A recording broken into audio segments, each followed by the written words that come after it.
আমি পড়না। প্রত্যেকটা মেয়ের মতো আমারও অনেক স্বপ্ন ছিল। আমি আমার স্বামীর সাথে সুখে সংসার করব। কিন্তু বিয়ের পর আমার সেই স্বপ্ন আর পূর্ণ হলো না। বিয়ের পরপরই দেখতাম প্রতিদিন মাঝরাতে স্বামী যেন কোথায় উঠে যায়। প্রথম প্রথম হয়তো ভাবতাম যে ওয়াশরুমে যায়। তারপরে একদিন ভাবলাম না, একবার উঠে দেখি তো কোথায় যায় ও। আমার স্বামীর নাম ছিল আদিত্য। আমি উঠে এসে দেখি আদিত্য ওয়াশরুমে যায়নি। সিঁড়ি দিয়ে নেমে এসে একতলার ঘরে দেখি কারা যেন ফিসফিস করে কথা বলছে। প্রথমে বুঝতে পারিনি, তারপরে ভাবলাম না, একটু শুনি তো কে কথা বলছে। তারপরে যা দেখলাম সেটা দেখার জন্য আমি তৈরি ছিলাম না। সেটা দেখার পর আমার পায়ের নিচে থেকে মাটি সরে গেল। দেখলাম আমার স্বামী তার মেজ বৌদির সাথে ঘনিষ্ঠ অবস্থায় শুয়ে আছে। আমি ওখানে আর দাঁড়িয়ে থাকতে পারলাম না। আমার পায়ের নিচে থেকে মাটি সরে যাচ্ছিল। আমি ছুটতে ছুটতে ওপরে এসে বালিশে মুখ গুজে কাঁদতে লাগলাম। কয়েক মিনিট পর দেখলাম আদিত্য রুমে এলো। আদিত্য, কি হলো? তুমি তুমি ঘুমাওনি এখনো? পড়না। না, ঘুমাইনি। কেন? ঘুমিয়ে গেলে ফষ্টি নষ্টি করতে অসুবিধা হতো? আদিত্য, কি বলছো বলো। যা বলবে সেটা স্পষ্ট করে বলো। পড়না। কেন? নিজের ঘরে নিজের বৌদির সাথে কি করছিলে? ভেবেছিলে কেউ জানতে পারবে না?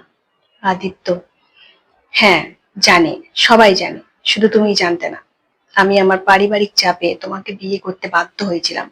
তোমাকে বিয়ে করার কোনো বিন্দুমাত্র ইচ্ছা আমার ছিল না। সামাজিক মান সম্মানের কথা ভেবে তোমাকে বিয়ে করতে বাধ্য হয়েছিলাম। তুমি চাইলেই আমাকে ডিভোর্স দিতে পারো। পড়না। ডিভোর্স? হ্যাঁ, ডিভোর্স। এই একটা জিনিসই তো বাকি আছে আমাদের মতো মেয়ের জীবনে। তবে হ্যাঁ, ডিভোর্স আমি তোমাকে দেব। কারণ আমি আমার মুক্তির জন্য তোমাকে ডিভোর্স দেবো। আমি মুক্তি পেতে চাই তোমার হাত থেকে। তারপরে আমার আর আদিত্যর ডিভোর্স হয়ে গেল। ডিভোর্সের পর যখন বাবার বাড়ি এলাম, তখন বুঝতে পারলাম ডিভোর্স মানেই কি শুধু মুক্তি? হ্যাঁ, এটা আমি জানতাম বিয়ের আগে, যে আমি ওকে ডিভোর্স দিয়ে মুক্তি পাবো। কিন্তু না, বিয়ের পর, ডিভোর্স দেওয়ার পর বুঝতে পারলাম মুক্তি নয়, ডিভোর্স হলো একটা জীবন্ত লাশ হয়ে বেঁচে থাকা। আমি বাড়ি আসার পরই দেখলাম বাড়ির সবার মনোভাব যেন চেঞ্জ হয়ে গেছে। যে মেয়েটা বাড়িতে এলে সবাই মাথায় করে রাখতো, আজকে সেই মেয়েটাই বাড়িতে পা দেবার পর সবাই বিরক্ত হচ্ছে আমাকে দেখে। যে মেয়েটা গেলে কি খাওয়াবো, কি পড়াবো, সেটার জন্য সবাই পাগল হয়ে যেত, হ্যাঁ, আজকে মা হেসে বলছে ওর জন্য ভাত ডালই যথেষ্ট। ডিভোর্স করে ঘরে এসেছে, আবার কি দেবো ওকে। তখন মনে মনে ভাবলাম যে বিয়ের পর যখন আমার ডিভোর্স হলো, ওই ডিভোর্সটার আগেই যে সংসারটা আমি করতাম, সেটা মনে হয় এর থেকে অনেক ভালো ছিল না?